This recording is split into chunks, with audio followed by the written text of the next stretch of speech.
I'm going to visit a different church every week in 2026 and rate each one. I've mapped out the whole year, 52 weeks, 52 different churches, religious gatherings, spiritual services, and I'm going to give each place and each experience a grade, a score out of 60. Here's how I got there. So the list is going to include as much variety as possible. I'm going to visit major world religions, indigenous and folk traditions, new religious movements, and even some smaller localized belief systems. So here's how I came up with the point system. I used ChatGPT 5.2, and I started with this prompt. I'm going to visit a different church every week in 2026 and give each a grade. Help me devise an equitable rating system that's arbitrary and will allow me to quantify each experience. Then it said, here you go, a fair but arbitrary system that lets you quantify each weekly church visit while still honoring subjective experience. It's structured, it's repeatable, and it keeps the equitable part by using the same metrics everywhere, even though your judgments inside those metrics are entirely yours. And then it added this point that I thought was brilliant. It said, remember, you're grading the experience, not the theology. Critical to remember. I'm not doing this to judge any organization's beliefs. That's not the goal here. I'm simply grading the experience that I'm going to have. And that's an important distinction.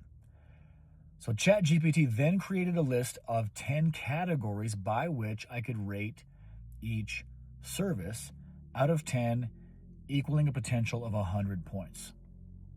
Those were welcome and entry flow, aesthetic and atmosphere, music and sound experience, message and teaching quality, ritual flow and pacing, community presence, personal resonance, accessibility and inclusivity, originality and identity, and then 10, afterglow score.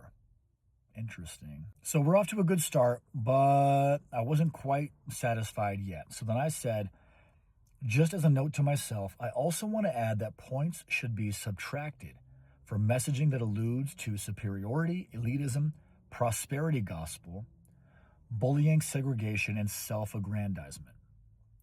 And then chat integrated these penalty deductions for harmful messaging. Okay, cool. Now, next, I thought it was worthwhile to add, let's also add points for learning. If I learn something new and my mind is expanded, that's kind of the whole reason to do this experiment in the first place. That should add value to an overall score. I also want points awarded for feelings of love, compassion, forgiveness, peace, comfort, and if an experience makes me feel like taking inspired action.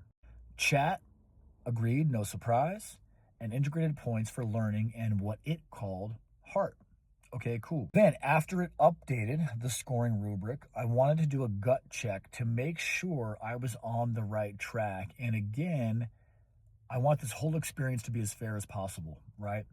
So I said, before we add or remove anything else, why don't you tell me, based on your understanding of ubiquitous human knowledge, tell me in one sentence what the purpose of organized religion is. Maybe a deeper question than what we have time for here today, but here's where it went.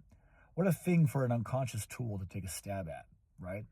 So chat replied, the purpose of organized religion is to create a shared structure of meaning, ritual, morality, and community that helps humans navigate existence together rather than alone. Interesting. So then I asked it, how did you come up with that? And it then broke down for me 6 constants that it claimed strip away doctrine and metaphysics and remain consistent across cultures, eras, and belief systems. Okay, those 6 constants are these. 1, every culture in human history has used religion to explain existence. 2, ritual appears everywhere humans appear. 3, organized religions create moral frameworks to shape behavior. Shape behavior is an interesting. 4, humans are wired for social belonging, and religion formalizes that. 5, religion turns private spirituality into shared community. And then number 6 was every major religion reinforces the idea that humans shouldn't face life alone. So it seems like we've got community as a theme here.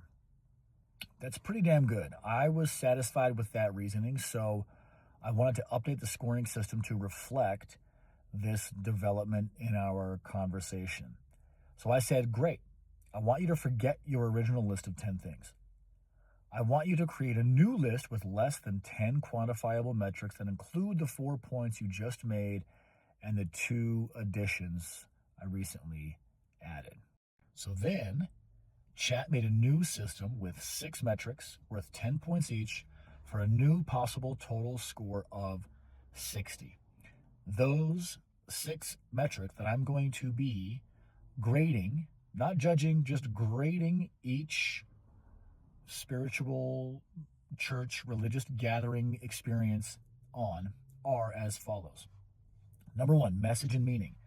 How effectively did the service offer interpretation of existence, purpose, worldview, clarity, direction, or insight into the human condition? 2, ritual and experience flow. This covers structure, pacing, transitions, music, and the overall ritual container. 3, ethics and integrity. Does the messaging and atmosphere reflect moral cohesion, compassion, humility, honesty, and responsibility? 4, community energy and belonging. Measures the felt sense of the congregation, openness, inclusion, warmth, diversity, and authenticity. 5 is learning and cognitive expansion, captures intellectual insight, new perspectives, or meaningful growth.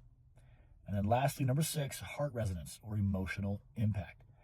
This will measure feelings of love, compassion, forgiveness, peace, comfort, and inspired action. Chat called this a tight, elegant, equitable system built directly on the universal purposes of religion. And I agree. So now that I had my criteria ready for rating each experience, not the theology, just the experience, I was ready to make the list of where to go.